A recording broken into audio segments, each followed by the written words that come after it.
The 2018 Commonwealth Innovation Forum, brought to you by Destination Gold Coast. And now I'm going to invite you to join our panel chat. And I hope you find this really interesting because it involves both innovation and some very clever innovators, all women. We know the Commonwealth is an association that supports each other and each other's work, a family of people, each with their own language, culture, tradition, law and education. But what I didn't know is this. Evidence is clear showing that for business which is transacted between stakeholders in Commonwealth nations, there is about a 20% efficiency dividend, and this in turn provides the member nations with advantages to cooperate and explore those opportunities. Our next panel is titled Women of the Commonwealth, Driving Innovation, and hopefully we will provide a fresh perspective on how these opportunities can be explored and the challenges that might exist. So I will now introduce you briefly to our panellists. Remember, their bios are in your pack. If you would like to ask a question during this panel, I would encourage you to do that, and you do that via the app. First, Dr. Catherine Beach, the co-founder and CEO at Exonate in the UK. She has strong experience in founding, growing and investing in early stage companies to commercialise novel technologies in life sciences. Dr. Catherine Ball, an author, founder and ethics advocate working across global projects where robotics and new technology meet environmental protection. The Honourable Leanne Enoch, Minister for Environment and the Great Barrier Reef, Minister for Science and Minister for the Arts here in Queensland, your host state. Orshi Schreiber, who is a member of the Global Executive Board of EY, where she is responsible for global growth and enablement functions. Dr. Anne Snowden, Professor of Strategy and Entrepreneurship and Chair of the World Health Innovation Network at the University of Windsor. And currently she's leading more than 15 innovation research initiatives across 7 Canadian provinces. And last but certainly not least, our acting Queensland Chief Scientist, Dr. Christine Williams, who is responsible for science policy, providing strategic advice across a range of government departments, as well as a number of reviews and inquiries. Welcome. Please join me in giving them a big round of applause. Women and innovation, where do we start? Let me start by actually asking you a personal question. Let's say you're at a party and someone comes up and says, I hear you're an innovator. Describe just in simple and brief terms what you do. And Catherine at the far end, I'll get you to start. Well, for me it's quite easy because I run a biotechnology company. We have taken intellectual property from all over the world. We have it from Australia, from the UK, from India. And what we are trying to do is completely revolutionise the treatment of diabetic macular edema and wet age-related macular edema. And by doing this, what we are doing is taking eye drops. Current treatment is actually an injection into your eye, and we are trying to break that paradigm by making it into an eye drop. If you think of the anatomy of the eye, the challenge is your eye is designed to keep stuff out. So everything from tears to your eyelashes to blinking, it is designed specifically to keep stuff out of your eye, and we are trying to overcome that and mean that if you put an eye drop twice a day on the front, you will not go blind. Thank you, Catherine. Catherine too. I was going to say lots of Catherines. Yeah. It's a difficult thing. For me, I find the word innovation and to be an innovator sometimes is quite divisive. I feel like it puts people on a bit of an ivory tower or a bit of a pedestal, and therefore people who haven't got degrees or been to university find it a little bit of a challenging thing. So I always say that to innovate is to be human. It's the only thing we've ever been any good at. It's the only thing we've done since we crawled out of the swamp, is to try and make things better, try to improve processes.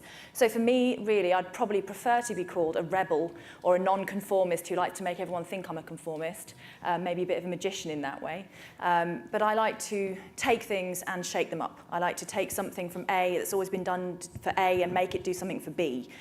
So maybe I'm a scientist more than an innovator in that I want to challenge the norm. Certainly ideas are at the centre of that, but we'll come to the ingredients of innovation in a little while.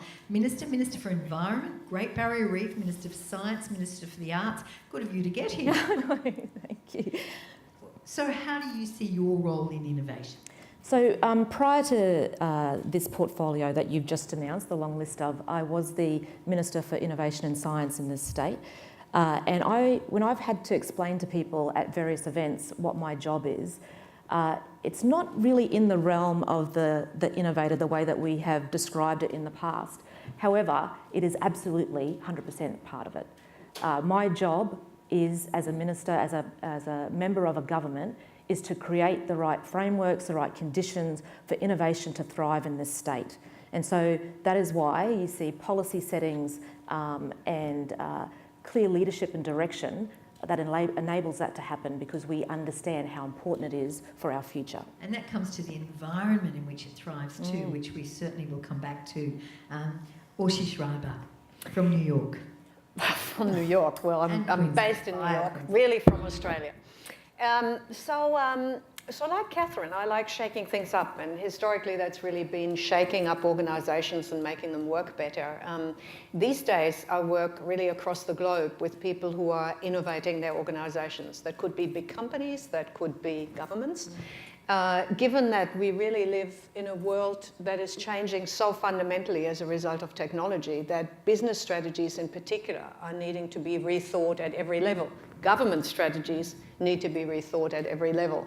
And so working across the world in EY really has given me the opportunity to, I guess, work with big corporates, work with government, but also work with startups across the world. Do business and government understand the need to innovate, or is that part of the challenge that you see? So I think big business across the world is definitely understanding the need, because it's driven by ensuring their revenue continues to flow. So I would say what we are currently seeing across the world is pretty much every business fundamentally changing its strategy. And what we're really seeing is most businesses that do that well and that reinvent themselves are actually running what I would describe as a dual strategy. So one strategy really for the business of today, because the business of today is still active and alive and gives people jobs and creates profit and so on, while on the other hand really starting to invest much more medium term into innovation, taking more risks, doing different things. Governments, I think some governments are starting to understand that we are on the kind of edge of a major revolution, or already in that revolution. Many governments have not yet recognised that, and I think that's a really, really big issue. Anne Snowden, how do you describe being an innovator? So I'm not sure if I'm an innovator, an entrepreneur, or a researcher, or I find solutions to embed and scale across health systems. I focus primarily on healthcare.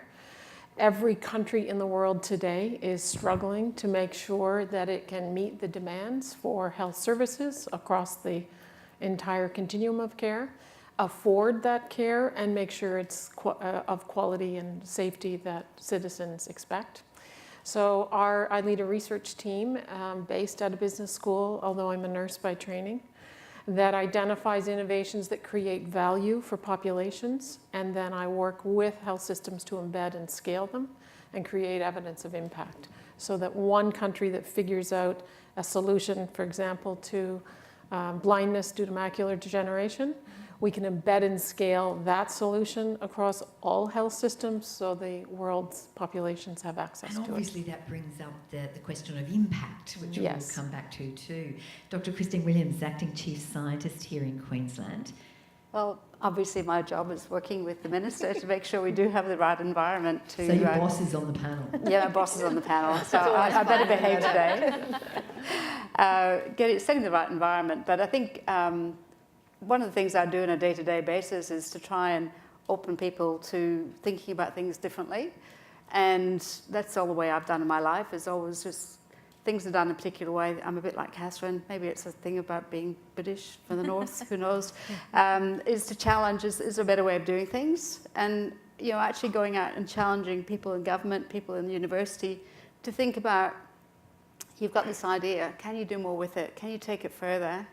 And actually linking them with people who may be able to work with them. Because I think a lot of innovation happens at that cross-disciplinary intersection. So people who are working in one thing, whether it's eye drops, I'm sure you've got scientists working with technicians in that area and material scientists coming together and doing those things. And I'm in a very luxurious position of knowing a lot of people in a lot of different areas, and my job is basically matching them together. You've all described, in one way, thinking out of the square as being a key ingredient of innovation. If I go to you, Anne Snowden, how would you actually, because we see it in headlines and on TV reports all the time, innovation, innovation. What is the definition to you? Innovation in our team is new and better ways to create valued outcomes, and underline the word value. And one solution is never a one-size-fits-all. There's no magic bullets, although in healthcare we always look for those. What's the next great thing? It's really taking those latest technologies, therapies, treatments, models of care, embedding them and understanding how they work best for what population segments end up under what conditions. So it's not one strategy, one model, one technology, it's the combination. You work across countries too. Is it seen differently in different countries from your point of view? Right now I'm leading a global network with 7 countries. The conversations I have in every country are remarkably similar. The differences, of course, are the cultures and the populations we all serve, and to some degree our structures, perhaps how healthcare is funded or how it's introduced into a particular area of practice. That might vary, but generally we all are challenged to take a healthcare system that was pretty much modeled after the 1950s, 60s, kind of missed the whole internet generation, and we're rapidly trying to catch up. We're very paper-based. We need to be much more digital, and we need to automate and integrate our processes much more rapidly than we do. You're saying there's more a difference in demographic and age than in country? Yeah, absolutely. Some countries have just older populations. And we have much younger countries. Australia's younger, has much to learn from countries with older populations. We have very few pathways, though, with the exception of a panel like today, to start to cross-reference. What has Australia really, really achieved that Canada can learn from? And what's the UK's success story that could be scaled across Canada, Australia, and the Commonwealth? Okay. So, and that's a real opportunity. I'm going to come to you with what is the UK success story in just a minute, but can I go to Orshi on my way through? You've worked in Australia and America. How do you see where they fit? Is one a lot more advanced, or do they see this differently? Oh, now you press the dangerous button. Well, so the first thing is, of course, inherent in American culture is a belief in exceptionalism, right? American exceptionalism. And so the reality is that it's not terribly often fact-based. And, you know, I mean, as someone coming out of healthcare, for example, I would say that the US actually doesn't have a healthcare system in the sense that we are talking about, but it has, you know, I suppose, networks of healthcare services that work together in a closed system, but that wouldn't be described in our context as a population-wide healthcare system. So I think, you know, the views would be very different. I think that Australia is in many, many ways way ahead in terms of systemic thinking around healthcare, innovation, really systematizing innovation, to your point, and also thinking about it through the population healthcare lens and so on. I mean, they still think, really, and, you know, no offense to any Americans in the room, you know, that I suppose, you know, having, I don't know, a hospital in the home or something is a radical reinvention of, you know, an approach to healthcare. And so what I would say, though, building a little bit on your point, I think, is that I think Australians underestimate how incredibly innovative this country is, right? And so one of the things I always feel really passionate about is that I think, you know, if Australian and the Australian governments and so on would just, Australia and the Australian governments collectively would recognise that, Australia could be a really, really important innovation hub for the world, because it's Asian as well as Western in culture, and I don't think we're exploiting that possibility. And is it we're not exploiting it because we are unable to deliver that narrative, tell that story? Because I think the narrative isn't, yeah, maybe it's not really acted upon, but it would also be really a strategic repositioning of Australia as the innovation hub of the world, rather than as saying, let's do innovative things in Australia because, you know, we're educated, we're technology savvy, we're keen to do stuff, we have a great population size, and we actually have, for example, healthcare system that actually works, even if we moan about it. Leanne Enoch, when you go to an election, science is often not the top priority. And I wrote the book, the biography of Professor Ian Fraser, who developed the science behind the cervical cancer vaccine. A lovely bloke who you will hear on a panel tomorrow. But he said something to me once. He said, you know, for politicians to really grab science and run with it, you would almost have to be able to promise them a cure for cancer, put it under an embargo, and then announce it on the eve of an election, because it doesn't capture voters' minds in the same way, you know, everything from homework to healthcare to other things do. How do you actually elevate it as a political imperative? Well, I think there's a couple of things in this. One is that we need to ensure that everybody understands that science is in everything that we do. It's not something that happens just in the lab. It's actually in your home. It's in the design. It's in everything. So people need to see that excitement and be attached to that.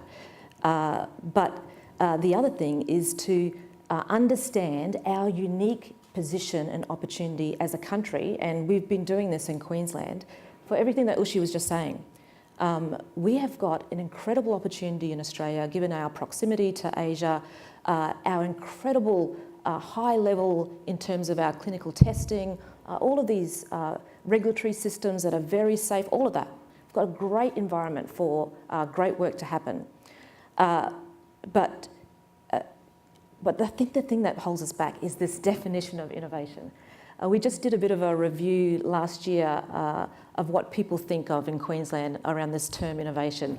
And I think it was about more than 70% said innovation is important to Queensland in our future, but I don't see myself as an innovator. So even though everybody is innovating every day and they are using science and they're using aspects of science every day, they don't see that as part of their personality, their persona that we show the world. And so the other issue that we have in this is absolutely the cycle of elections, etc., which is why right from the very beginning of our Advanced Queensland initiative, which is now more than $500 million worth of investment from our state government, we have worked very hard to make it a bipartisan space, because this is actually our future. The things that we don't innovate on, we will end up buying, having to purchase from someone else. That is the reality. And so our economy is dependent on us right now forging a path that allows us to be connected to science and innovation, that finds some way to get through the bipartisan issues around this, and that helps every single Australian, and I guess across the Commonwealth, understand the incredible opportunity that exists right now. Pretty big obstacles though, aren't they? And we will come to obstacles a little bit later in our discussion. Catherine, I said to you a little while ago, I was going to ask you, what is the UK innovation that we all need to know about? Have you got one you'd like to nominate? It's interesting, isn't it? I see a big difference between invention and innovation. We're all sort of muddling a little here. Invention is, I think of a new product. And that's what scientists do. And innovation, as exactly everybody said, is something we all do. It's improving things, little by little, iterative improvements in what we do. And we do it naturally, even just down to where you put the salt and pepper in the kitchen. You innovate to make it better and more effective. What we then do, and what the UK is spectacularly good at, is stopping people doing that. Here in Australia, you call it the tall poppy syndrome. What we do is we put people back in the box. We don't like people out of the box, but actually you all know them. And I bet every one of us was the kid standing outside the door in the classroom. The really bad ones, when you were sent out, they disappeared off. They went home, did something interesting. The good ones who were innovators stood outside the door till we were told to come back in again. Instead of looking at us and going, you're being innovative, you're changing this class, that's excellent. Let's applaud you for that ability that you have. And in order to be an innovator, you have to be able to have a confidence and a belief in yourself that you're going to go and do something different. You can find a better way of reorganizing the chairs. And the rest of the room is going, don't reorganize the chairs, they're fine. And you go, no, look, let's move them. That's what makes innovators stand out, and that's what governments need to do. Take those little children that we heard about at the beginning who are being taught how to manipulate patterns and shapes and tell them when they change it, that's a really good thing. All right, we'll come back to that. How do you get around that, do you think, Catherine? There is no box. To quote the Matrix a little bit. You don't think there's a box, but what Catherine's saying is other no, people you have to think you have to not see the box. Yeah. I have gone through every kind of traditional education pathway you can go through, right? So I was good as gold, did brownies, did Girl Guides, went to school, was deputy head girl, went to university, which was very rare for my school cohort, did a PhD, which was even rarer. I think I'm the only person from my school year that went on to do a PhD. I come from lower socioeconomic background. Kids like me aren't supposed to go to university, but I did. And so I've never seen the box. So that's the person believing there's no box, isn't there? You recognise and you see there's a box, but you just don't allow yourself to see there's a box. And especially as a woman in science and innovation, you can get so beaten up by stereotypes and so beaten down by the patriarchy as you're elevating yourself through university. And in my TEDx, I talk about the gaping jaws of defeat, which is, the number of academics that we lose through the pipeline. For me, I don't see the STEM thing as a pipeline anymore. I see it as the London Underground. There are different lines at different depths that you can choose to get on and off. And some are circle lines, so you get stuck on the circle, and that's true. But others are new ones, others are old ones, others are hidden ones, others are broken ones. But do you see a particular country where they teach that there is no box? I think the Scandinavian model is probably closest to this.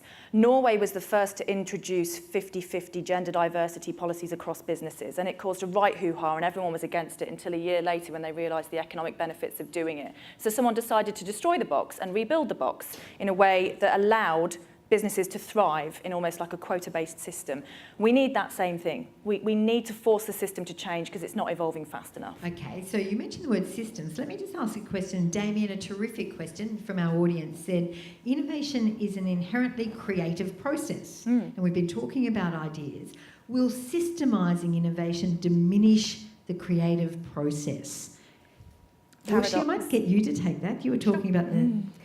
Yeah, so let me just sidetrack a little bit first and kind of build on some of the comments that have been made about, cultural things, and maybe balance my kind of comments about the US, about healthcare, and moving away from healthcare a little bit, because clearly the US has, whole pockets of incredible innovation. So you look at Silicon Valley, obviously, which is churning out technology innovation all the time. There are, similar things like that on the East Coast and so on. So in pockets, I suppose, you certainly have a culture there that is very innovation focused, that's very much about don't be in the box, that's very much about really supporting and facilitating entrepreneurship. And, I suppose facilitating and enabling entrepreneurship and people to be able to think, okay, well, I've got a great idea, how do I translate that idea now into reality, I think is an important component of thinking about innovation. Systematizing innovation, you don't want to strangle it, but at the same time you want to create conditions that facilitate people being able to be innovative, right? And in my view, that actually starts with the school system. You don't want a, sausage machine kind of school system that churns out the same thinker, the same kind of person.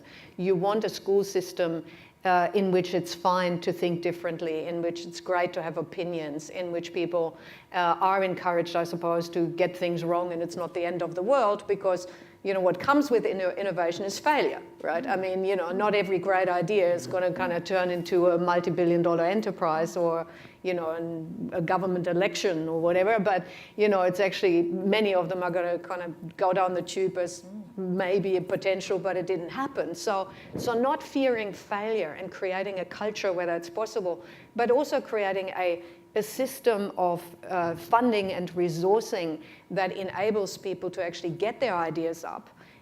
That's really systematizing innovation without saying, here's the rule book and you must do it like this, which will kill process, it. Rather than strangling ideas. So staying on that theme, can I go to you, Christine Williams, Chief Scientist in our host state of Queensland? Were you a kid outside the door in the classroom? Or let me ask you this way, do you believe innovators are born or are they taught? Well, I certainly was a kid that didn't necessarily behave as well. I was fortunate I was bright enough, I got away with a bit of it. But in my school, they still had the belt. And yes, I did get the belt quite often for misbehaving. So are you saying then... that's your boss. So are you saying then that you think innovators are actually born? It's a way of thinking?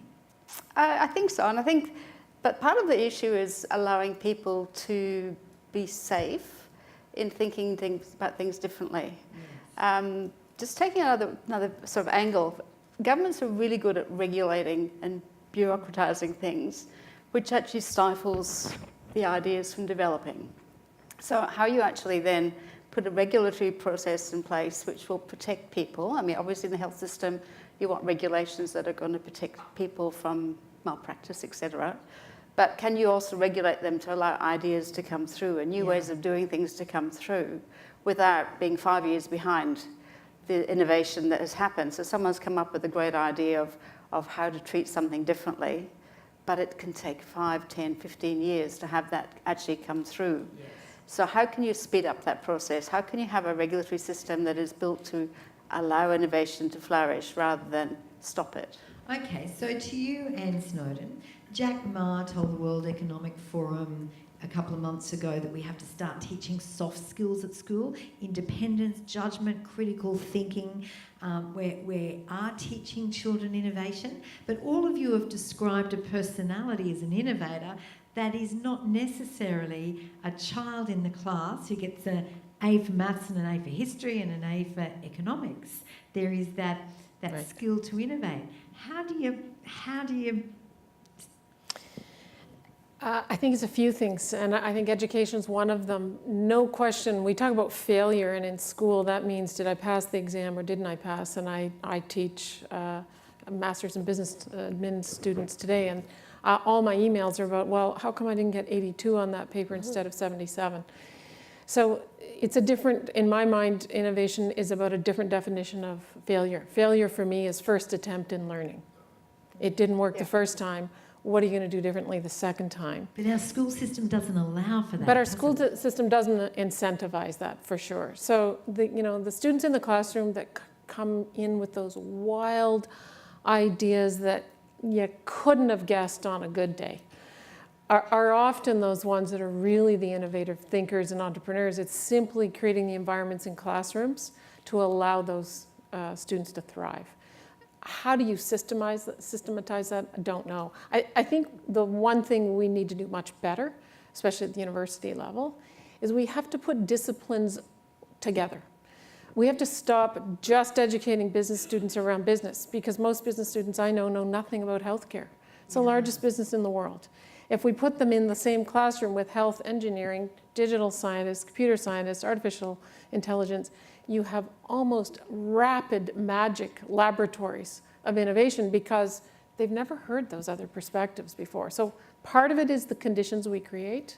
And when you put multiple disciplines at a table on a team and multiple stakeholders. So on every innovation team, I don't take on an innovation project unless I have government, because heaven help you if you create an innovation that won't work in the policy environment.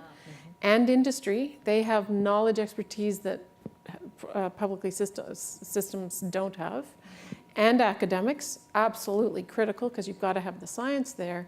And then the stakeholders, in my case it's health. So health leaders, whether it's clinicians or CEOs or ministers of health, when you put that combination together, then you get innovation and you get momentum.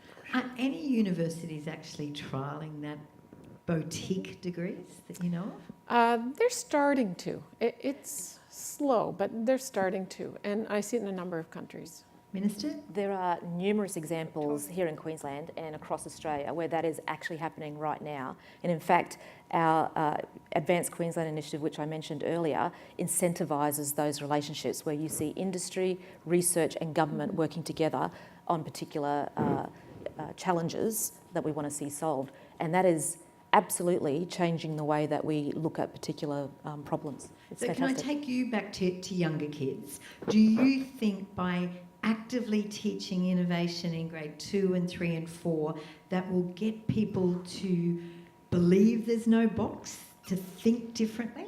So having been a former teacher, yes, exactly, but also taking into account what Catherine said right at the beginning, that we are actually already born innovators because we are human, so therefore we are innovators. So every day we are looking at our world and seeing how we interact with our world and making adjustments to turn our ideas into action. So, that is already the case. The soft skills that people have talked about for many years as being something that you would add on are actually now the critical skills. The problem solving, the creative thinking, the ability to work with others, to be able to collaborate. These are now the critical skills for the future, for young children. We know, all of us know already from some of the predictions about the future, that we've got between 10 and 20 years where we'll see complete shifts in the workforce. Potentially more than 40% of current jobs will be automated in some way or another, which means there are a heap of other jobs that are going to be there ready for our young people. We've got to get them ready for it, and those critical skills are going to be absolutely part of their future, which is why they must be encouraged to work in those sort of environments at a young age. And one of those critical skills is no doubt leadership, good judgment, able to manage the creative process. A question from Anthony in our audience says, it's great to hear culture mentioned in the conversation. What are the appropriate management styles needed to sustain creative and innovative environments? I could take that one. Thank you, Christine. I used to have a team of about 400 scientists, and the issue for them is they were doing fantastic stuff, but they had a lot of bureaucracy to deal with. So I saw myself as the barrier. So I dealt with the staff and gave them permission to try to do things differently. And the result has been huge innovation in terms of how they do their work. Getting rid of... You were a block to them doing it because you were the boss. No, I was the blocker from the people telling me it had to be done in certain ways. The bosses. From the bosses. No, that's Before you're done. public services. There's a lot of paperwork and a lot of that kind of thing. So we worked on what needed to be done, who's the best people to do it. So it wasn't necessarily the scientists who are really good at science. They shouldn't necessarily be doing some of the work they were currently doing. Yes. So I thought about the processes and actually gave them permission to fail. So if they did fail, I was the one who was going to be passing the message up, not them, that, we did try that, didn't quite work, but we have come up with a better way of doing it next. So it's about getting people permission to go and do things differently and actually allowing them areas where they can fail. Obviously not areas that are going to cause any major issue, but giving them a safe space to play with new ideas and develop new ways of doing things. And I think that all businesses can take from that there are different ways of doing things, and the people who are actually at the coalface are the ones quite often who come up with, we've done it that way, it doesn't work that way, let's try something else. So letting those ideas bubble up and giving them some space to develop. Great, and thank you for that. Orshi, I suspect you go into companies to explain this. How do you see the difference in management styles of those innovation areas that really work with those that don't? Yeah, so I think where people do really well, or organizations do really well, it's first of all being very, very clear what the purpose of the organization is, right? Why do you exist? What is the value you add? How do you bring that value, and those kind of things? And that's really leadership from the top that's setting the tone around some of that.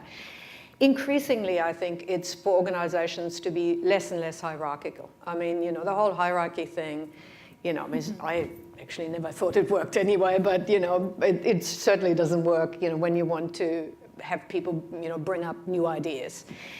So I think, being much, much flatter in structure, much more team-based, much more fluidity around how you create teams is really important. Diversity, I mean, you touched on diversity. It's people who lead really inclusively so that, it's not just the usual confusion about, being confused about competence and confidence, which is a big issue. We always listen to the people who talk loudest and talk early and all this sort of stuff. But they might not be the people who have the unique original thought that could really, change or bring a new solution to a problem. So So really looking at true diversity on teams, making sure everybody's being heard, I think is really important. And diversity, obviously, very much from a gender perspective, that's a big issue. But increasingly, it's things like age, it's things like technology expertise, it's diverse industry representation, it's knowing how to work with artificial intelligence. I mean, that's a skill set people will need to have and have to have now in many places. So it's really, thinking much more fluidly around how you engage people and get the best thinking out of them. And that means you need to build trust, and you need to make sure that, if you come up with an idea that might not fly in the end, that's not the end of your career. Okay. Or you're standing in the team, but is in fact, a contribution to, advancing everyone's thinking. Catherine Beach. I think you're absolutely right. Leadership is about giving the direction that we're all trying to move, and being very clear within your company what it is, the goal is, and what we're trying to do, but not telling people the route to solving that. Exactly. And this is where I think governments come in, that governments need to say, this is what the problem is, the big problem we are trying to solve, and then letting the geeks get on and tell you how they could solve it. And that if you get a big enough problem, if you're talking about, say, cyber security or something, it is some geek in a bedroom eating pizza at 3 o'clock in the morning who knows the answer, but they never get asked what is the answer to this because they're not valued, they're not included, and that we've got to know they exist too. Yeah, you've got to know they're there to begin with. But it is about finding the direction that we're trying to move, finding the problem, and then letting everybody be innovative and saying, I think if we tried this, it might work. To add a corporate perspective from my experience, just a quick quote, leaders light a fire within people, whereas managers light a fire under people. And I had that in my career a lot because I was trying to change things. And unfortunately, large corporate structures are probably just as risk averse, if not more risk averse than government, because they have shareholders and they have money that they have to make. And so to actually take a risk is going to cost them money. And so unless there's some kind of government incentive, they're very few and far between people are going to actually put themselves out there. We do have some great innovations in Australia, and we have a great innovation landscape. I hit it against a number of problems in terms of innovation inside a corporate structure, so I decided to leave and become independent. Other companies have actually managed to ring-fence innovation. Westpac have done this very well. They've got their own innovation hub ring-fenced, so do Commonwealth. The thing that bothers me, though, is that if a corporate business, and this might sound a bit controversial, if a corporate business has a chief digital officer or a chief innovation officer, they really do not understand what it is that they're doing. Because unless digital is all the way through your business, and unless innovation is all the way through your company culture, you're already 20 years too late. And this is the point Anne's making. Yeah, so that's pillars that have to be broken down. But in Australia, this juxtaposition we're in between Asia and the West has worked for us since the 1950s. Yeah. Toyota came over here to test their Land Cruiser, reasonably successful vehicle, one might suggest, the Land Cruiser. It's pretty much in everywhere, right? So Toyota came to Australia first to test the Western market. I believe there was a racing car called the Fair Lady. Well, no Aussie geezer bloke was going to buy a racing car called the Fair Lady. How's your Fair Lady, mate? That's not going to happen, right? So they had to change the name to the 2800Z or something like that, and then it was a really popular car. So we've been doing that here for a very long time, and the industry that I work in now is drone technology, so drone for humanitarian response, agriculture, drones for good, basically. And again, Queensland is actually leading the rest of the country, and Australia is leading the rest of the world in that we've had legislation to allow for commercial use and trial and testing of drones since 2002, which means we've attracted Facebook, Google, Airbus, SoftBank, all of these people that are looking, EHang are now talking to us about passenger drones, so all of these things are happening here in Queensland and Australia, but you don't see it on the headlines, and it's not under a traditional business paradigm. And so what's the obstacle to seeing that in the headlines? Is it that it doesn't capture the imagination of... I think the whole innovation agenda, as it was led by the federal government, and this might sound controversial again, but when they tried to run the general election federally on the idea of an innovation boom, they absolutely cut their nose off to spite their face. Because they put it in a hashtag little box thing. And anybody who's an innovator has to be working on an app in Silicon Valley in a cupboard, right? And it's completely disenfranchised 99% of the population, and they nearly didn't win the election on the back of that, is my humble opinion. And that really actually annoys me and really hurts me as a woman of science, as a woman who's creative, as a woman who loves arts, and I love the fact that Minister has the arts and the sciences as a joint portfolio. I think that's a beautiful mix, in that scientists are incredibly creative people, and we're incredibly into art and design just as much as, you know, artists and designers are. How do we break down the silos of what we understand? It's cultural. And it needs to almost be fashionable. It needs to almost be sexy. We celebrate sports stars who, some of which are criminals, quite frankly. We celebrate them and put them on pedestals. And we don't celebrate and talk about science. We should have a science section in our national papers the way we have a sports section. Yeah, but the readers have got to want it. So it's the chicken and Well, the egg, I don't isn't it? know. I think the readers do want it. Every single person who I work with through She Flies, which is one of my startups, where we're educating women and girls and boys and men about drone technology for good, they want to know what's going on. They want to know who's doing what. And when I say to them things like, you know, we're trialling organ transplant, like their transport from a hospital to a hospital. We're looking at humanitarian corridors after cyclones. We're looking at how drones can be used to carry passengers over congested traffic. They were like, really, really? I'm like, we've been doing this for 10 years. Yeah. So people do want to hear it. How do we convince the media that this is something that people want? All right. So Madonna, can I add something there? Because I think it's an interesting point. I think it's a point, though, that goes well beyond the narrative that you use in Australia. Because let's be really honest. I mean, when you're not in Australia, no one thinks about Australia. I mean, that might be heartbreaking news, and it's heartbreaking for me most days. I think but the fact is, a lot of Brits do. No one thinks about Australia at all, right? So if you're in the northern hemisphere, I mean, Australia is so far away. It's not really big in comparison to, you know, the market economies of the US or, you know, the combined EU or whatever. So no one thinks about Australia. So my earlier point, therefore, and I continue to think that is something that needs to happen, is we need a narrative as Australians outside of Australia to position ourselves as a country, because we live in a globalized world. Yes. And, you know, I mean, we can have nice conversations here about innovation. The fact is there is urgency to this. Yes, I agree. I mean, this is moving, technology is moving at a pace that is really quite mind-boggling. I mean, you know, everybody uses the same examples all the time. You know, we've had the iPhone for 10 years. I mean, completely mind-blowing to me, because it's pretty hard to imagine what we did before we had a smartphone, but we must have somehow functioned. But the reality is that's just one indicator. So technology is moving at an incredible pace. It is impacting every part of business, every part of government, every part of individual lives, every part of every society. And so for Australia not to actively position itself in that context as an innovation nation is a big oversight. And so, yeah, we've got to engage people here, but we really have to have a narrative externally about the fact that we're not just about beaches and nice trees and all sorts of stuff, but we are actually smart, and we're actually doing really innovative stuff. And we have a track record of doing that. And we have investment in things, you know, for many years already that other people are only just starting to think about. Yeah, and my humble view as a journalist is that ability to tell the story has to start with the scientist, and then the institution, and then the state, and then so that they're telling a story that actually captures the imagination of people. Look, Anne, you wanted to comment on that, and then I've got a question for you too. I was just going to suggest that Canada's a bit in the same boat as Australia. You know, any Canadian innovator, and we have many of them, we're a country of pilot projects. We create many of the world's innovations only for another country, usually our friends in the US, that simply just buy it, drop it into the US and claim it as a US win, which is fine.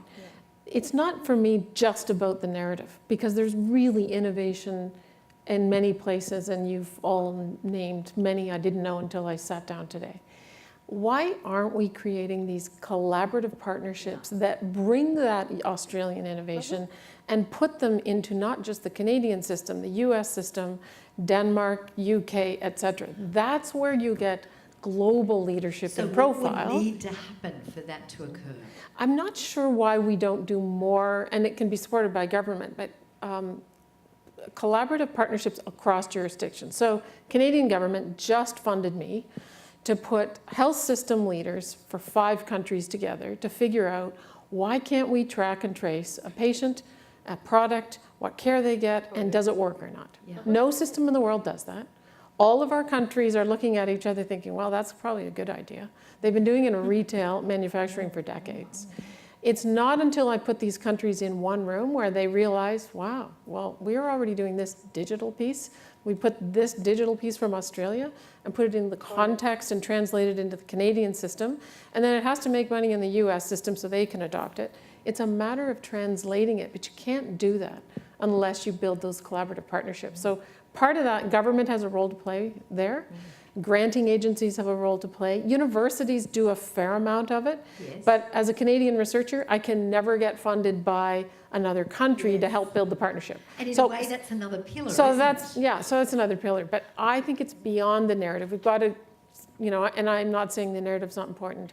We've got to get beyond the stories to embed it and make it work for different country contexts and identify the value proposition. Because until we do that, I don't think it's going to happen. Talking about obstacles, and someone from our audience has asked this question, which is very good. Profit often drives innovation and the poor miss out. Consider cancer treatment. Sometimes we throw the baby out with the dishwater. In a way, that is a big obstacle, isn't it, to the effect or the impact our innovation can have. So if Australia's figured out a much better system for achieving better outcomes in cancer, most other countries would never know. Why is that?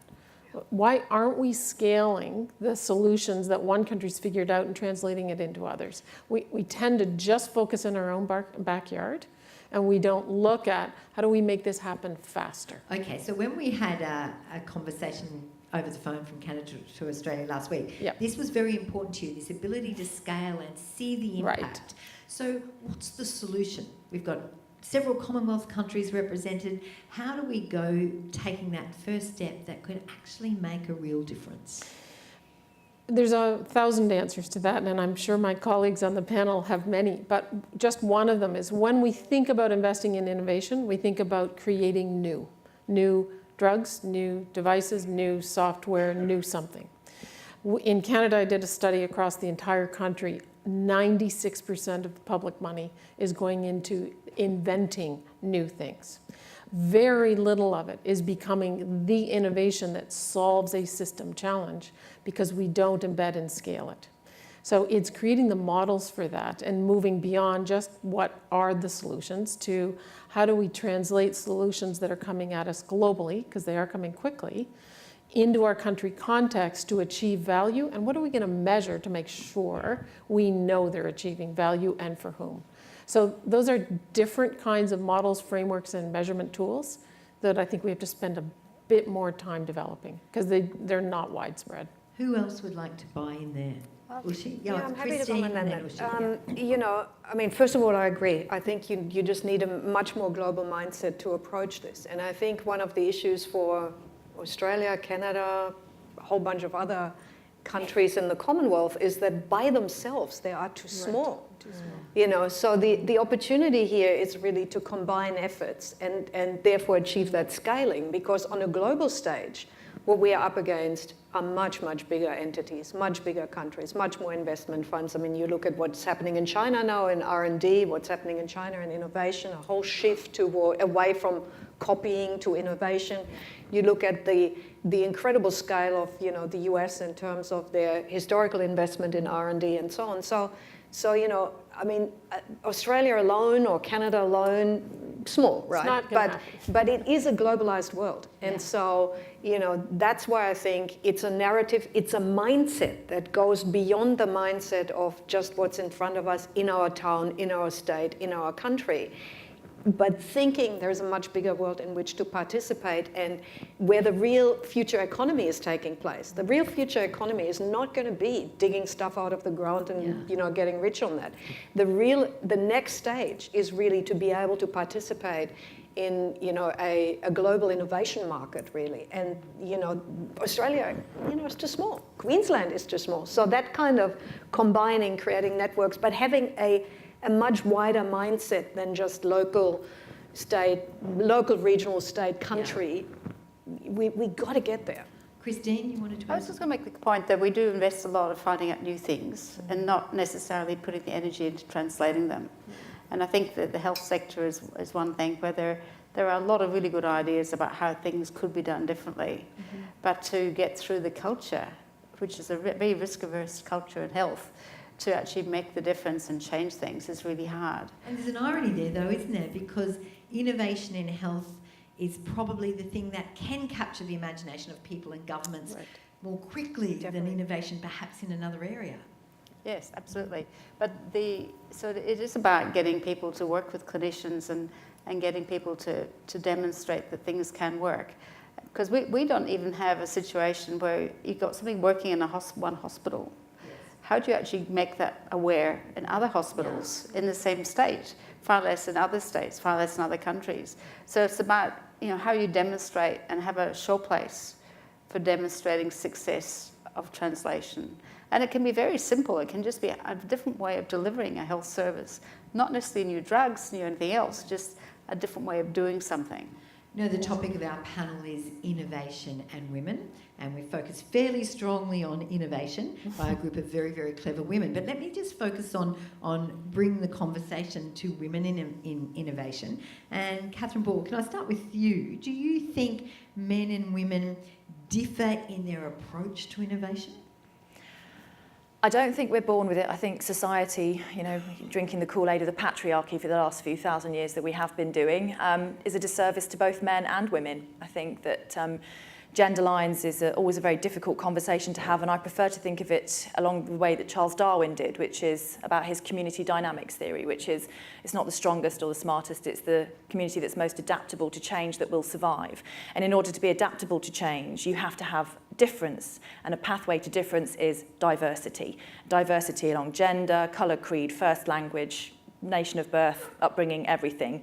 I feel that we are still lacking severely. In Australia here, we have slipped in the global innovation rankings, and we slipped at the same time in the global diversity rankings. Now, correlation isn't necessarily causation, but I actually think those two things are probably linked, because we know from studies around the world, from Harvard Business School all the way through to UQ Business School, diversity breeds success. Yeah. And so to have difference, to have diversity, for me, an easy open goal would be to set quotas around how many women and men you have around a table. The fact we still have companies on the ASX that have no women on their boards, to me, is not only shameful, but I would never invest in that company. Yeah. The first thing that you look at if you want to see if you're going to get return on your investment is what is the diversity portfolio. It's very simple. I'm a statistician by PhD. Give me the quick empirical evidence. If you have diversity, you are 15% more likely to make money. If you've got diversity along gender and also along race, you are 35% more likely to make money. These are top performing companies. So for me, the idea of having diversity is not a moral or social obligation. It's a business and an economic obligation. Not even a gender issue. Not even a gender issue. It's a difference issue. Yeah. Okay, Catherine, can I ask you this? Because I'm not a scientist, or I'm not sure I'd be a very good innovator either. But sitting here listening to you talk, you're all talking about those skills that women often naturally have or credited: supportive, consultative in leadership, mentoring, multitasking, those soft skills that we're saying are really important in the innovation space that women seem to have naturally. Mm-hmm. Do you think that makes women natural innovators? Or am I being sexist? I honestly believe that if you take a baby girl and a baby boy, there's no difference in their ability to innovate. We, from the get-go, seem to squish it out of little girls that their opinions and their ways to do things are not as valuable. We don't give them the toys to allow them to begin to be engineers. So then the toys, we don't give them the toys. So by the time they get to 7, they don't have the dexterity of a small boy because they weren't given the right toy to play with. That's a disgrace that we are chopping out these skills in 50% of the population. I think somehow women are beginning to shout louder.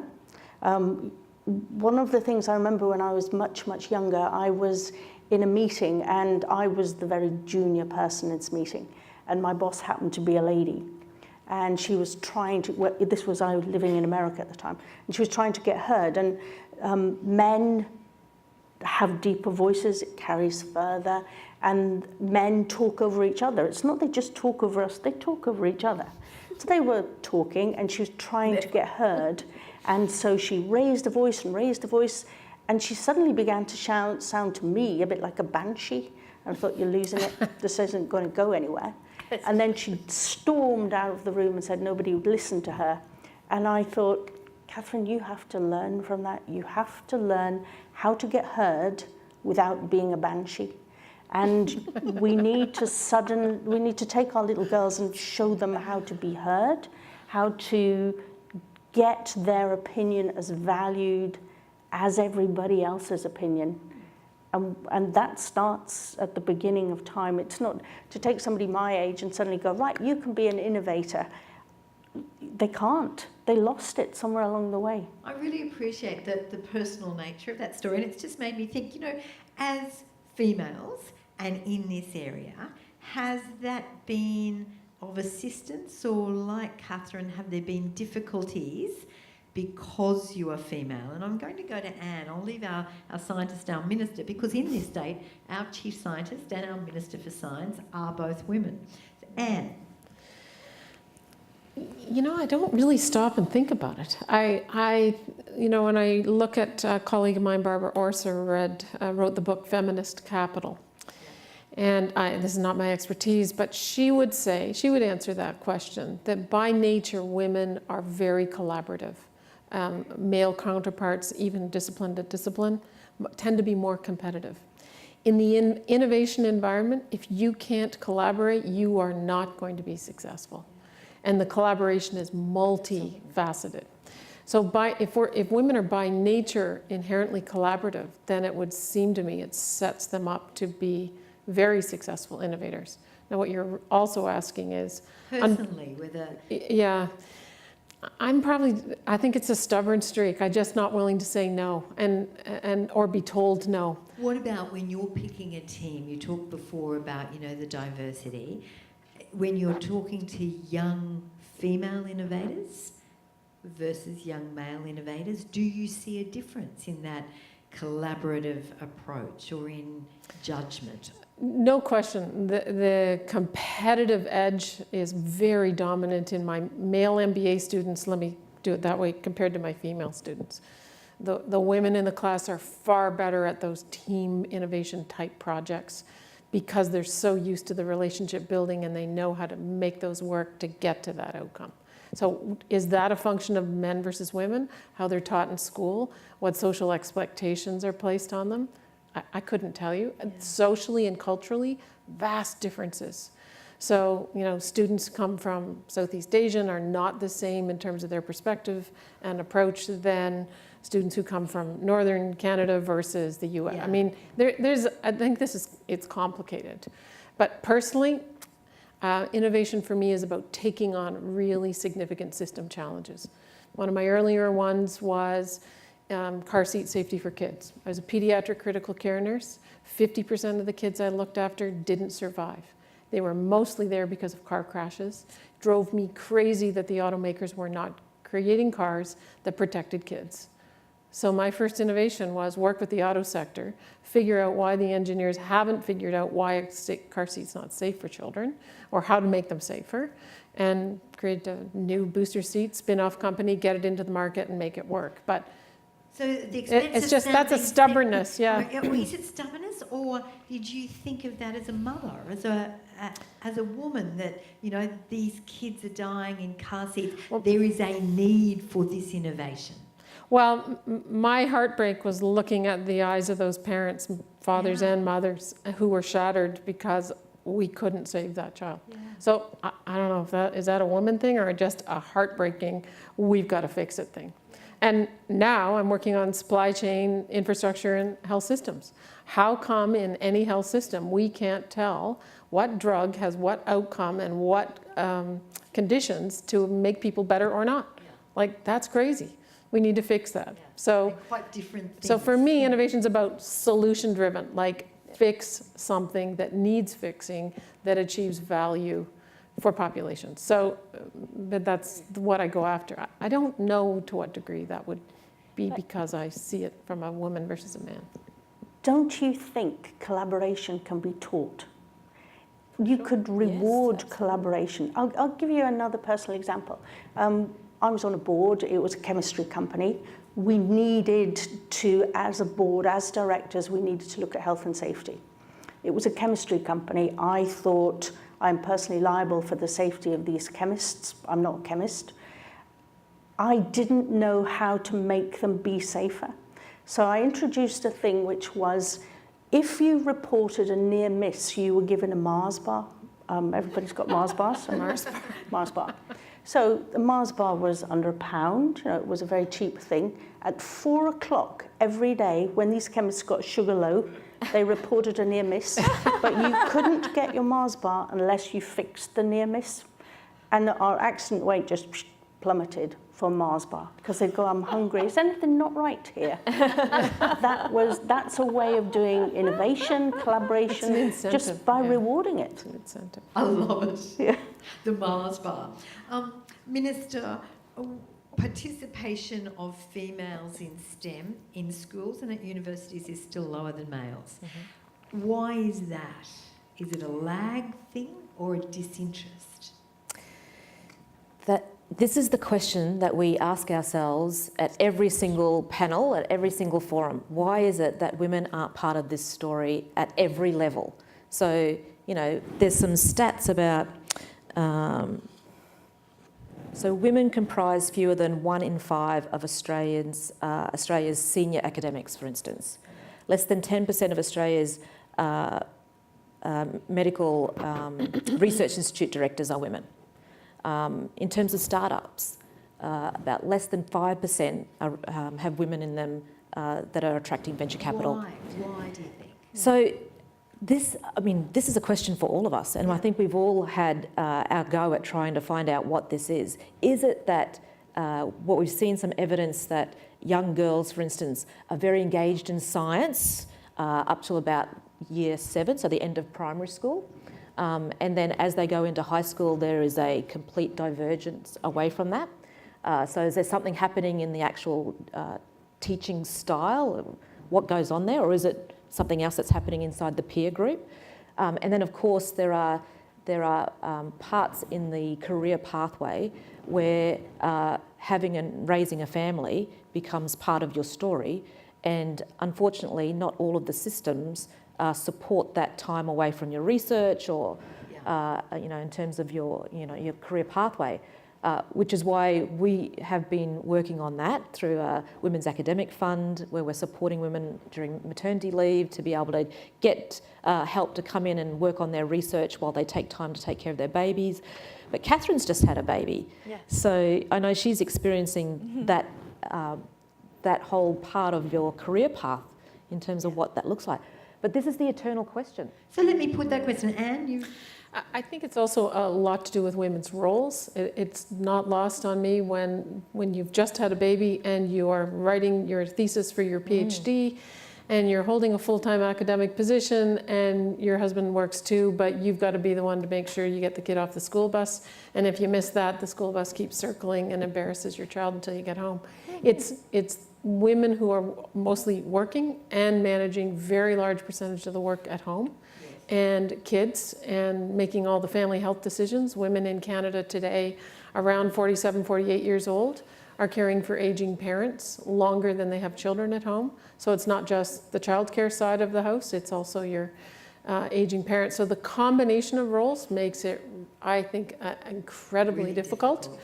And that I haven't seen changing nearly as quickly as they could have. Someone in our audience has said stats are important, but does the panel think trends are in the right direction? Well, I think one thing there with regard to a few years ago, if you asked a kid to draw a picture of a scientist, they drew a man. Yeah. Right. And do you think that has changed? Yes, it has. So that they are more likely now, they're still more likely to have a male, but the probability of them having a female as their picture has definitely gone up. That's terrific. So it's about role models to a large extent, and making sure that, when you've got people at high school who are trying to work out what to do with their lives, getting people out there and successful women to show them that, it's all right actually being a technical expert or being a scientist, whatever. As a woman, it's okay to do that.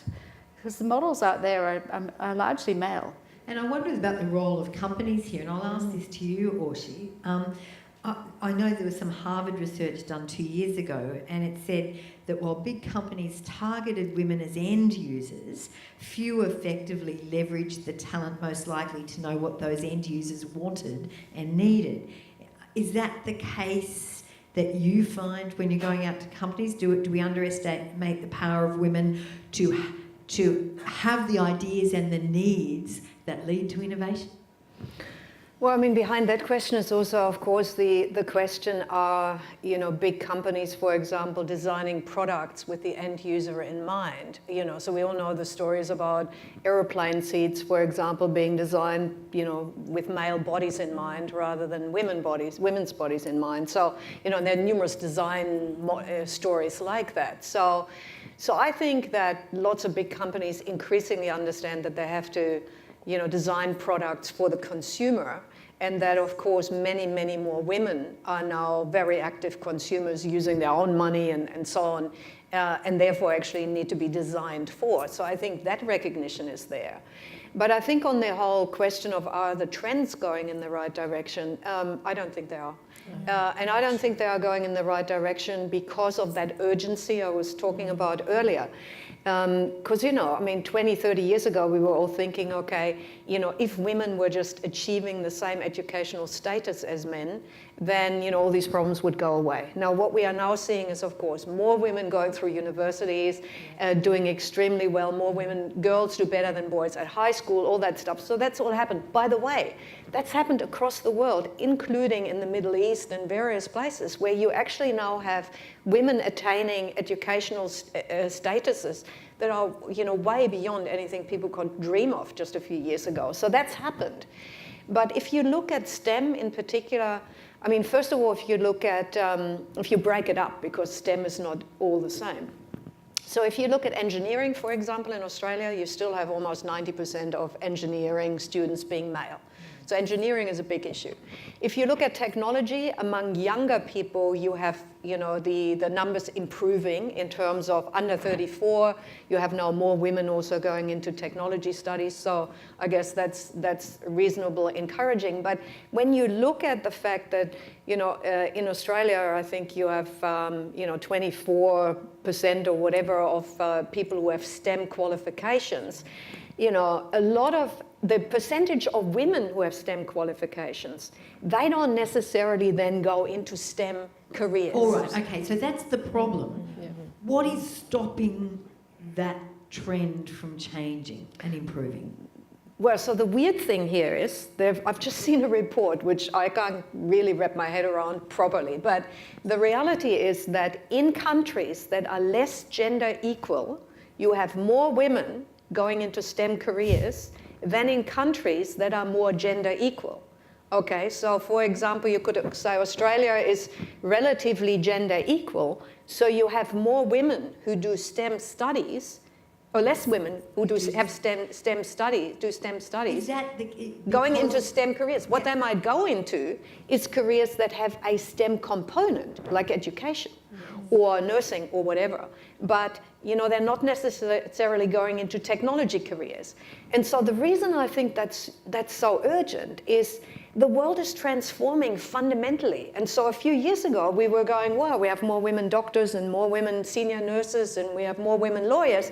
But the next wave is you have to be a technologist in order to have, I guess, the power or the greatest influence. If we accept that, let's say we accept all that, what will make the change? Where does it improve? So I think female innovation for females. No, I mean, of course, women have to make a big difference to each other. I think that's a really big one. And the more women you have in leadership roles, I mean, it's really our job to make sure we bring more women in and give them opportunities. But we also really have to talk about STEM careers or technology careers very, very differently to, how they are maybe incentivizing guys to go into those careers. And, we know that, for example, Stanford had some interesting research on that, which basically showed that when they were changing the way they were describing their engineering degree studies, and really gave it broader meaning and more of a purpose and less of, stories just around engineering, technology or whatever, more women were actually going to study. All right, I think, to Catherine, I'll come to you in just a moment, but I think that is a view of some of you in the audience too. A couple of people are saying, maybe women value family and motherhood higher than the disappointments of academic science. That could be true. And dealing with bureaucracy. Could part of the gender issue be the narrow perception of what it's like to be a scientist? Not all scientists work in a lab, and I think that's a clever point too. Catherine, you wanted to say something? So I had my baby boy, my firstborn son, in December. And it was a tectonic shift. I was probably the most pregnant woman ever on the ABC's Q&A programme back in October.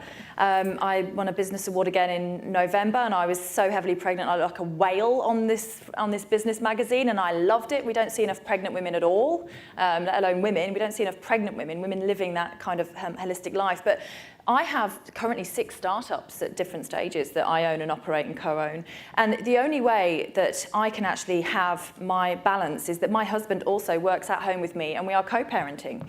Now, there was a study done in Forbes a few years ago where they estimate, and it's US statistics, but they estimate that 50% of people will actually be working in the gig economy or be self-employed by 2020. That's in 2 years' time. Well, 3 years, 2 years' time, right? So in 2 years' time, if you extrapolate that to Australia and you say, okay, so say half the population is going to be like me, running their own businesses, got their own sideshows. There are lots of women in this country that have sideshows or startup ideas that take the lowest priority because they prioritise family first and this, that and the other, and then their own ideas at the bottom. And the only way I've been able to continue the way I'm going is because my husband is quite happy to not be the breadwinner, that my earning potential is greater, my work is better, my work actually brings more money, and he works on the businesses with me. So that's one thing that I wanted to mention is the system is not working for women. The system is not working for women. And unless it changes in a tectonic shift like I experienced in December, the labour market, so they reckon 50% of us are going to be self-employed or in the startup or gig economy. That is not going to be a 50-50 breakdown inside that 50%. And in fact, the Federal Minister for Employment, one of their staff on a CEDAR panel with me maybe 9 months ago stated, we know that women are walking out of corporate jobs in their droves. Why? Because it's not built for women. And Gloria Steinem said, don't try and make women fit the workplace, make the workplace fit women. It is still not working. That's science and innovation. But it's actually inside science and sort of, you can look at Athena Swan and some of the things that people are trying to do to support female academics. It's not enough. Yeah. And science, you know what? 95% of people with PhDs don't stay in academic careers because there aren't enough jobs in academic careers. You're producing PhDs to go and work inside multinationals, inside corporates, inside governments. So STEM jobs aren't just inside that STEM paradigm. You carry those skills and those ways to learn to think as a PhD graduate in your head. The second point that I quickly wanted to make was that SheFlies, one of the companies I co-created with Dr. Karen Joyce from James Cook University, was because in the drone industry, women are fewer than 1%. Yeah. When you look at drone racing, we're 0.0005%. And why is that? It's because it's this cluster bomb of engineering, aerospace, military, all of these things, drones. How do you market drones for girls? You don't make them pink with sparkles on them. You just don't, you have them in gender neutral colours, right? So some of the feedback from the girls when we run these programs, we do teach boys and girls, but we split the genders. The girls come out with quotes such as, it was great that the boys didn't take over. It was great that I was able to actually touch and play and feel, and it was great that I felt like I could crash it and I wasn't going to get into trouble. So we have to teach our boys, we have to teach Absolutely. men to change rather than women to step up. I think that gender equality actually is a good thing for both men and women. And I have a son now, and I have to admit that when I go into a toy shop or when I go into a shop to buy clothes or things like that, I didn't know if I was having a boy or a girl. I thought originally I was having a girl, but when lovely Nathaniel turned out to be a boy, I almost was like slightly relieved in that the system is so set up for him that I didn't need to be extra careful with words that I used. I didn't need to be extra careful to undo some of the things that I had learned. And in SheFlies, we found the same thing, that if you highlight the women, the boys love it just as much as the girls, but you need to separate the genders to give the girls that space where they are allowed to be the first ones to touch the toy. Okay, two things there. Someone from our audience, and I think this is a very valid point, that it's not only difficult on men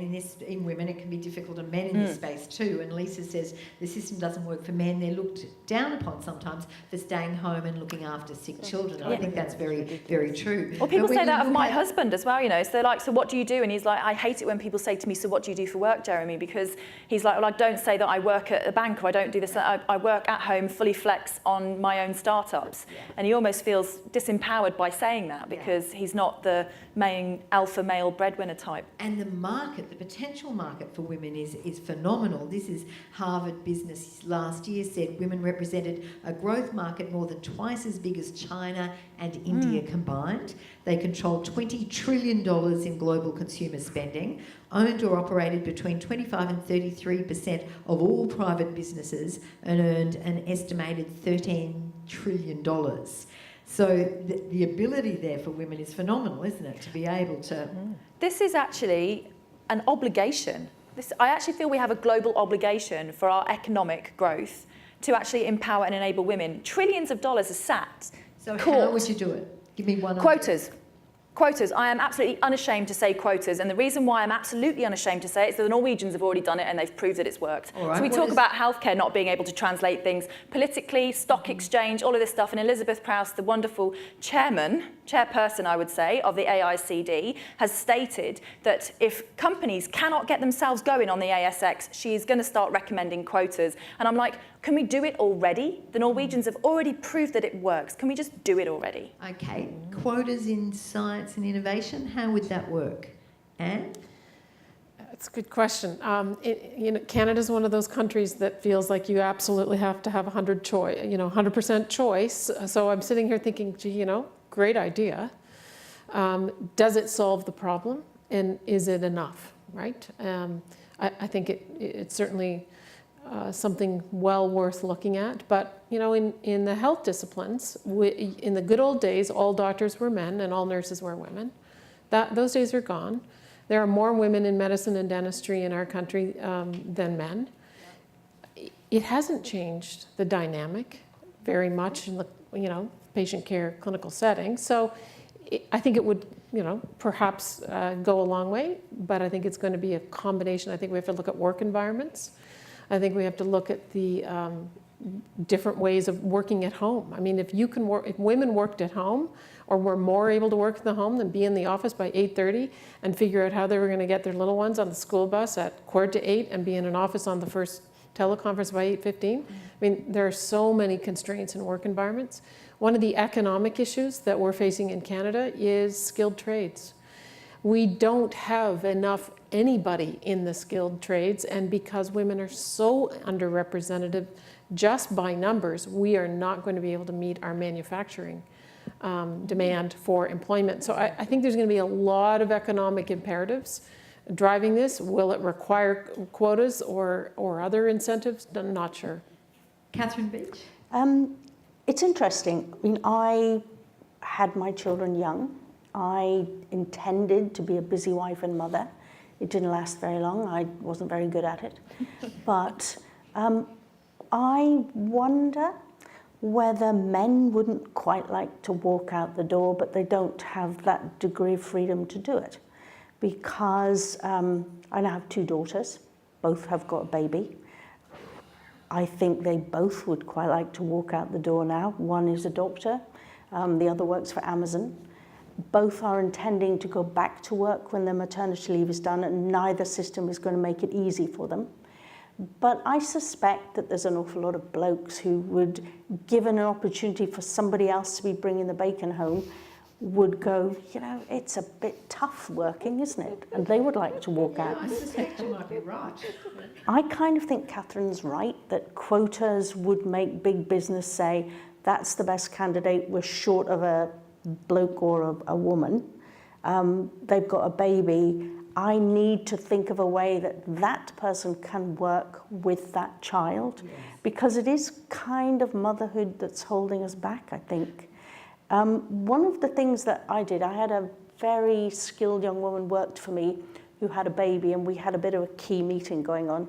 And now in the UK, it's illegal to ring women on their maternity leave as their employer, in case you're harassing them to come back to work. But anyway, I thought, well, you can only go to prison once.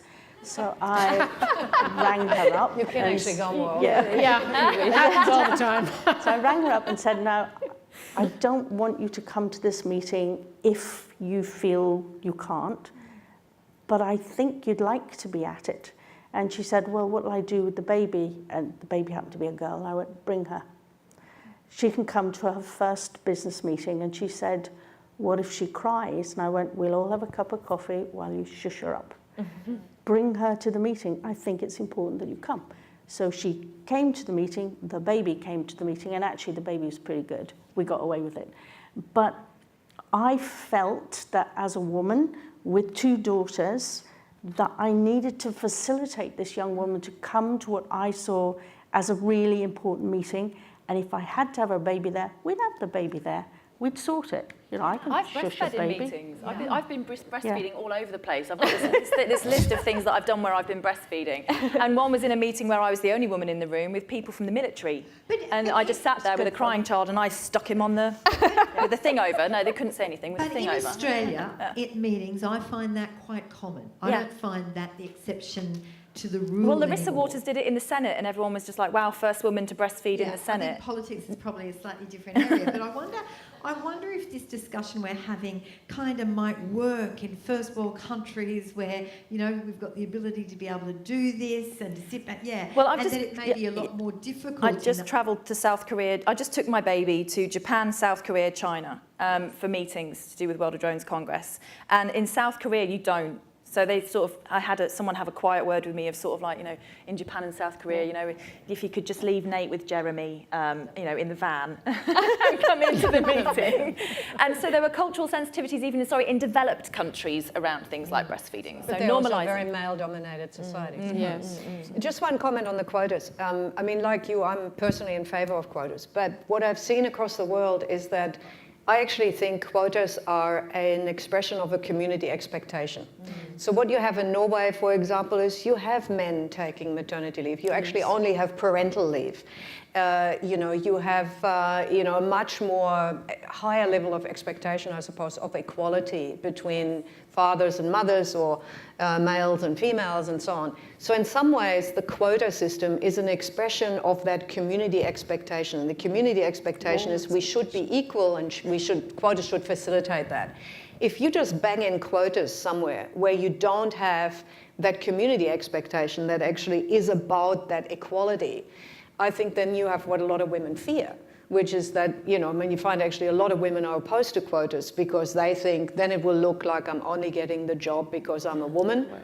Mind you, I don't think I've ever seen a woman appointed anywhere in the world to a senior role without some guy saying she only got that job because she's a woman. So, you know, that happens anyway. Yeah, try being an Aboriginal person as well. Exactly. I mean, it, you know, it doesn't matter, right? I mean, there's all of that stuff. Right. Exactly. Okay, I think, Orshi, you actually picked a very valid thing to say there because several of you in the audience think the same thing. And one example of that, and this is just one of several, coming from India, the word quota brings up images of really serious issues, and the word quota makes us question merit. Yeah. And someone else says, you know, does this mean no merit? There's also the issue that came up earlier on if it's quotas by gender, what about in age and race? And, you know, so there's never a quick answer fixed to anything. I'm wondering, can universities do more in this space, Catherine Beach?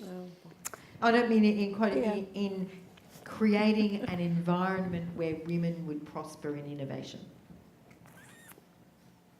The universities that I work with, I think, are doing quite well. Obviously, I'm in science. My company is still based within, the scientists are based within the University of Nottingham. We employ more women scientists than I do men.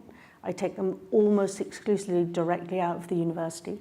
The lab, when we do Christmas parties or any kind of party, we do it with the lab that they came out of. There are more women, and women from all over the world, all races, everything. We're a right mix. I think if you want to be equal, if you set your mind to trying to treat people equitably, I think you'll end up with a good mix of women and people from different countries, people of different races. I think it just happens naturally if you decide that you're going to be open-minded, it happens. And I think universities have a long way to go. I may be speaking from a Canadian-centric view, but the majority of university presidents that I see are all men. It's very rare for women to be in those roles. Research chairs, 95% men. Salaries for incoming professors, never the same when you compare men versus women, although the numbers may be the same. Granting council success, there was a study very recently that looked at who wins grant awards and men versus women, discipline by discipline. Although women's scores on the grant for scientific merit were higher, they had a lower rate of being funded. So perhaps it's because I live in the academic world. I think we have a very long way to go. And until we get there, I think we are not going to be as good at socializing and creating those environments for women to thrive nearly to the degree we should be. Minister, what are you thinking? You're the Minister for Science. You hear this inequity in a sense. Obviously you want to change things, but how do you go about doing that? So I guess I'll give an example in that the Queensland government, our cabinet is one of only a few across the world where there are equal men and women in our cabinet. And that has been deliberate. You and the Canadian Now we are, yes. Yes, Yep. now, that's right. But there has been deliberate effort around that. Our whole caucus of the government, we're over 45% women. So we're almost equal even in our caucus. And that has been a deliberate effort over many, many years to make that happen. And we used quotas to do that. And if for universities, for corporates, for any business, if they understand the economic imperative, the absolute urgency around the kind of change that we're seeing, and let's face it, over the next 10 years, we are likely to see the equivalent of 100 years of change. That's how fast things are happening.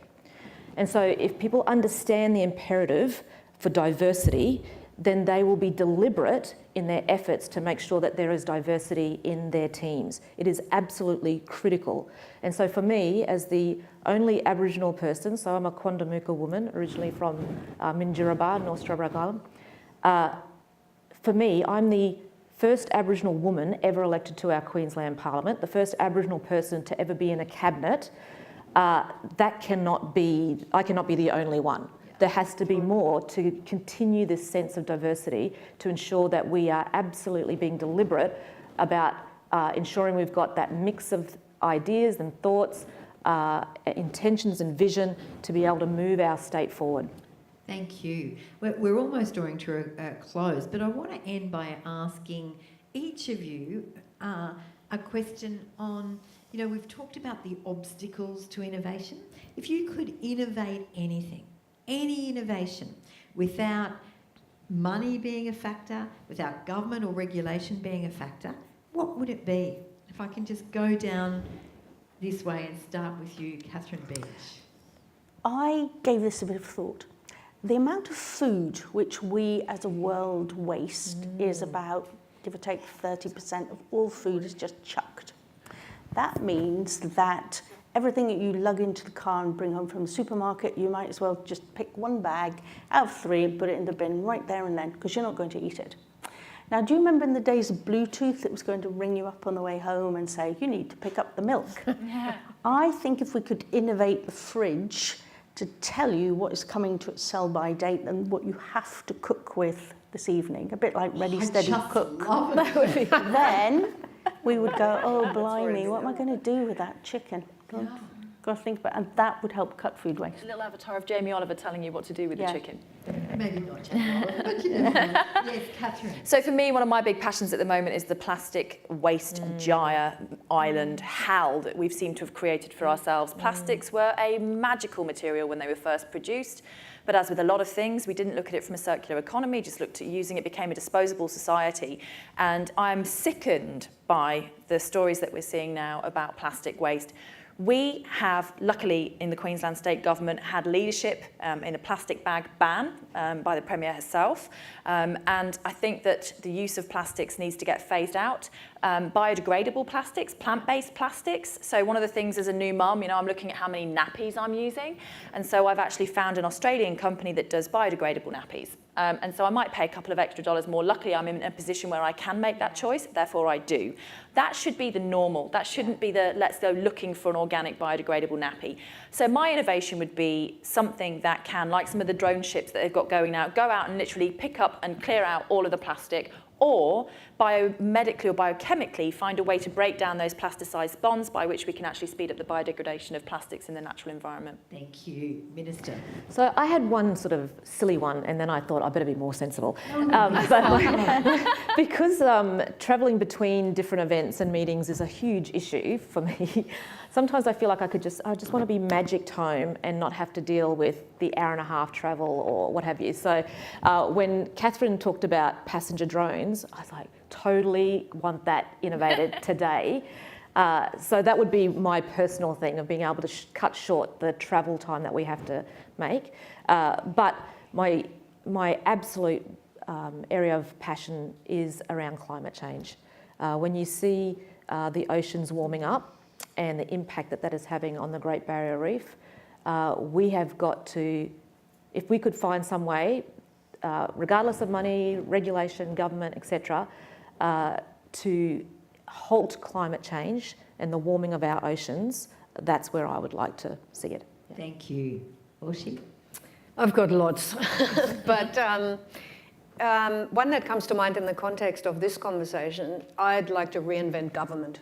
I think the issue for government at this point in time, remember I've lived in the US for the last 5 years, so I've got every reason to want to reinvent government. But around the world, I think that we're seeing a very high level of disillusionment with government. I think that the old systems, people are trying to make them work, but I don't think they work anymore the way they need to work for the world that is emerging.